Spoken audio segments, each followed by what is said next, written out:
Helicopter जैसे ही 1130 ने farm के करीब जमीन पर उतारा, इमरान और उसके साथी कैदियों के हमरा लिए उस फार्म में दाखिल हो गए।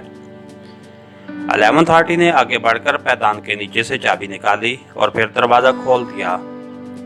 फार्म चूंकि उसके दोस्त का था, इसलिए वो जानता था कि फार्म की चाबी कहाँ रखी जाती है।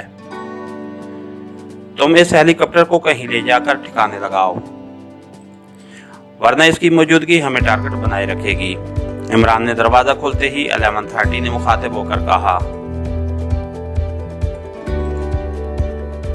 और 1130 सर हिलाता हुआ वापस बाहर की तरफ मुड़ता चला गया। इन्हें कुर्सियों पर बिठाकर अच्छी तरह बांध दो और नौमानी तुम छत पर चले जाओ।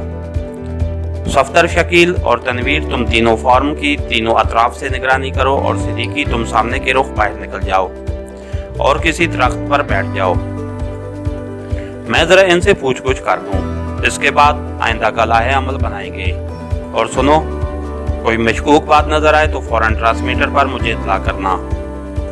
हमें पूरी तरह होशियार रहना होगा। इमरान ने अंदर पहुंचते ही बाकायदा हदायत जारी करनी शुरू कर दी और सब लोग तेजी से उसकी हदायत पर अमल करने में मसरूफ हो गए। चंद लम्हों बाद वो इन तीनों को कुर्सियों पर अच्छी तरह बांधकर निगरानी के लिए बाहर निकल गए, जबकि कमरे में सिर्फ इमरान और चौहान बाकी रह गए।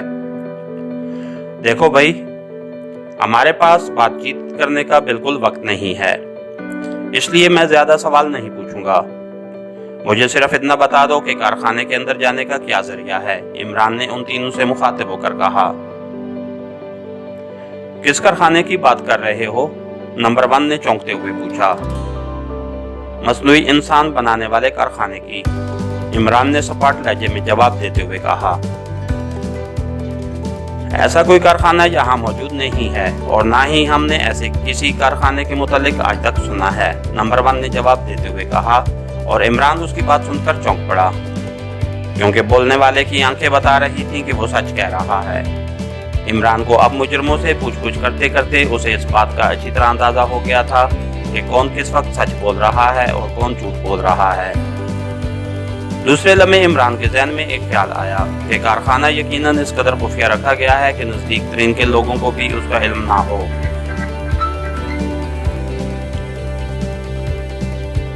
और फिर उससे पहले कि वो कोई मजीद बात करता, उसकी कलाई पर ज़रबे लगनी शुरू हो गईं। उसने तेजी से घड़ी का विंड बटन मखसूस अंदाज में दबाया तो घड़ी से नौमानी की आवाज सुनाई दी।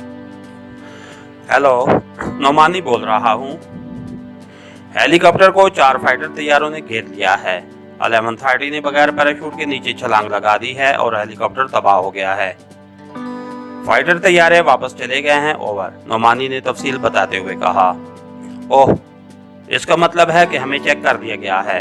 बहरहाल होशियार रहो, अगर उन्हें फार्म का पता चल गया तो वो यकीनन यहाँ रेड करेंगे, ओवर, इमरान ने तेज लहजे में जवाब देते हुए कहा। बेहतर जनाब, ओवर, दूसरी तरफ से नौमानी ने जवाब दिया और इमरान ने ओवर एंड ऑल कहकर ट्रांसमीटर बंद कर दिया। चौहान, जल्दी से मेकअप बॉक्स निकालो और सुनो, तनवीर और कैप्टन शकील को बुला लाओ। ये तीनों तुम तीनों के कदो कामत के हैं, इमरान ने तेज लहजे में कहा। और चौहान तेजी से अपने बैग की तरफ बढ़ा और उसने एक बड़ा सा मेकअप बॉक्स निकालकर इमरान के सामने रखा और खुद बाहर की तरफ दौड़ गया। इमरान ने बड़ी फुर्ती से मेकअप बॉक्स खोलकर उन बंधे हुए अफराद पर कदो कामत के मुताबिक नंबर 1 पर कैप्टन शकील का मेकअप करना शुरू कर दिया। और फिर जब चौहान, तनवीर और कैप्टन शकील को हमरा लिए वापस अंदर आया तो इमरान नंबर 1 पर कैप्टन शकील का मेकअप कर चुका था। उसके हाथ बिजली की सी तेजी से चल रहे थे। इमरान साहब, हमें इनके मुतालिक तफसीलात का इल्म नहीं है, इसलिए ये तरकीब नाकाम रहेगी, तनवीर ने अंदर दाखिल होते ही कहा। और फिर इससे पहले कि इमरान कोई जवाब देता, अचानक सिद्दीकी दौड़ता हुआ अंदर दाखिल हुआ और उसके फौरन बाद सफ्तर और नौमानी भी अंदर आ गए। इमरान साहब, बेशुमार जीपें इस फार्म की तरफ बढ़ती चली आ रही हैं। उनकी तादाद तकरीबन 30-35 के करीब है, सिद्दीकी ने अंदर आते ही कहा और इमरान ने चौंक कर हाथ रोक लिए। अब तो मजबूरी थी, अब इतना वक्त बाकी न रहा था कि वो इन तीनों पर अपने आदमियों के और अपने आदमियों पर इन तीनों का मेकअप कर सकता। उसने तेजी से बॉक्स समेटकर चौहान के हाथ में पकड़ा दिया। चलो बाहर निकलो। जल्दी, हमें फौरन यहाँ से निकलना है। इमरान ने झपट कर अपना बैग उठाकर कंधे पर डालते हुए कहा और वो सब अफरा तफरी के आलम में अपने अपने बैग उठाकर बाहर की तरफ लपके। इमरान ने कमरे के दरवाजे पर रुककर जेब से रिवाल्वर निकाला और दूसरे लम्हे तड़ा 3 गोलियां उसके रिवाल्वर से मुसलसल निकली और कमरे में 3 इंसानी चीखें गूंज उठी। इमरान ने पीछे मुड़कर देखने की कोशिश भी न की क्योंकि उसे अपने निशाने पर एतमाद था और वो फिर भागते हुए फार्म से बाहर आ गए। जीपें अभी काफी दूर थीं क्योंकि वो नजर ना आ रही थीं। सिद्दीकी चूंकि छत पर था इसलिए उसने उन्हें दूर से ही चेक कर दिया था। फार्म के इर्द गिर्द खुला मैदान था और कस्बा वहां से चंद फरलांग के फासले पर था।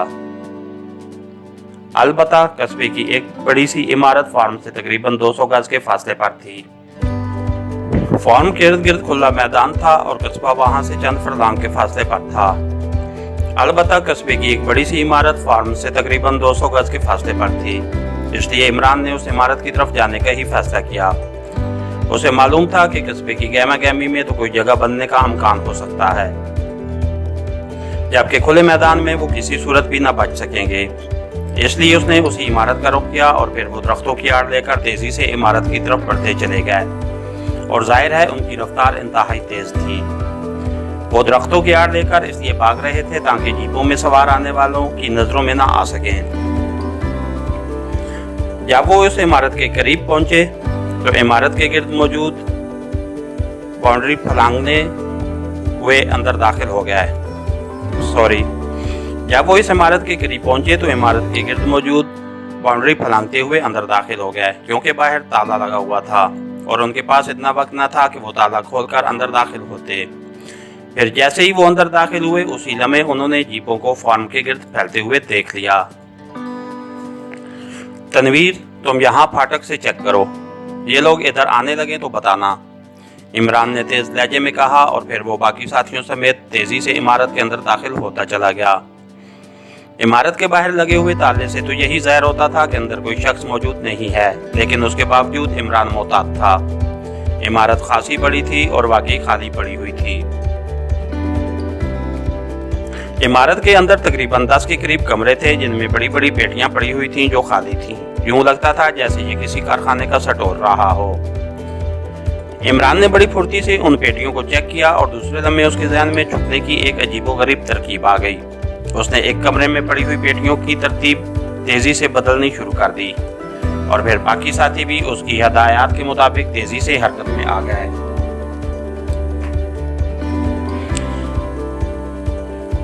इमरान ने तमाम पेटियां एक तरफ कतार में दीवार के साथ लगाकर रख दी और फिर उन पेटियों और दीवार के दरमियान खाली जगह बना दी गई।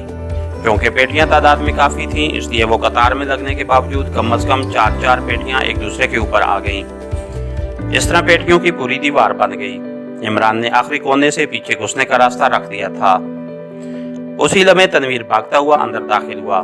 4 जीपें इस इमारत की तरफ आ रही हैं। तनवीर ने अंदर आते ही कहा, ठीक है, पेटियों के पीछे छुप जाओ, उसके सिवा और कोई चारा नहीं है। इमरान ने तेज लहजे में कहा और फिर वो सब तेजी से उस तंग रास्ते से गुजरकर पेटियों से बनी हुई दीवार के पीछे छुपते चले गए। आखिर में इमरान अंदर दाखिल हुआ और उसने आखिर वाली कतार को जरा सा खिसका कर रास्ता बंद कर दिया। अब जब तक सारी पेटियों को न हटाया जाता उन्हें चेक न किया जा सकता था।